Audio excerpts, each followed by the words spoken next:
credit ng ACC, ng UCI, is dahil ijagig tawag na maka-allocate na ko ng points.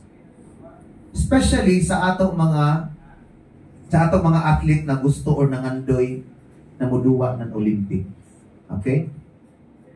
If ang isa ka athlete gusto muduwa ng Olympic, he needs points. He or she needs points. Now, kung dili accredited ng UCI ang isa ka duwa, wayay points. Meaning, waya di dyan makatabang sa ija aspiration to play in the UCI or sa mga Asian events na under UCI. So, aside na nakatabang kita sa economic boosting or economic growth ng ato humble town, nakatabang sa kita sa ato mga athletes, aspiring athletes na nangandoy na makaduwa ng international Olympic. Gusto makaduwa ng Olympic. Yes, even Southeast Asian Games or SEA Games, apil gihapon na sila. So, ina kadako ang na-achieve ng Alegria. That is very worthy of the attention.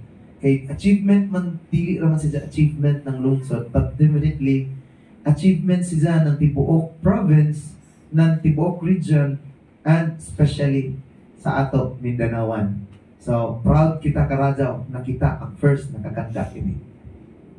So, sa ako na na-explain ganina, si Asia Mountain Bike Series is a series of mountain bike races na mahitabo sa Asia. Good sa Philippines because naka-accredit siya ng tuyo kabuok. One is in Pasig, Iloilo, nahitabo at nakandak atong March 29 to 30.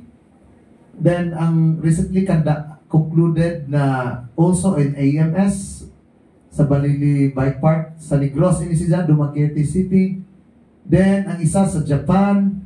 Then, in the Philippines, proud to say, nakita ang finale diri sa Philippines before mukanto mubalik sa Japan as Grand Championship ng Asia Mountain Bike Series. So,